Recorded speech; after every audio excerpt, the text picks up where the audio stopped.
Kimiko's dialogue in season 5 of The Boys just isn't working for me. It feels like they've pushed her way too far into being foul-mouthed, and it kinda undercuts the complexity of her character that the show has built for the past few seasons.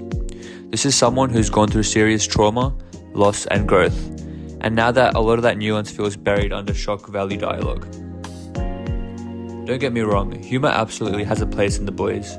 That's part of what makes the show what it is. But with Kimiko, it feels like the balance is off.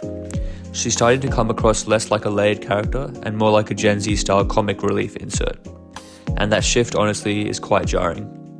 You know, what made her so compelling before was how she communicated without words. Her restraint, her expressions, her vulnerability, it all added to the complexity of her emotions and her character. So going from that to suddenly having this very loud, abrasive voice that it just doesn't feel like a natural evolution. There are still moments this season where you can see that emotional depth. When the show slows down and lets her be vulnerable, it really works. You're reminded of who she is underneath all the trauma. But those moments feel overshadowed by a constant push for edgy humor. It honestly feels like they've borrowed a bit too much from the Marvel style formula, where every serious moment gets undercut by a joke, and dropped it into a character where it doesn't quite fit yet. And yeah, raunchy characters can absolutely work in this kind of show, especially The Boys. But Kimiko was never really that character.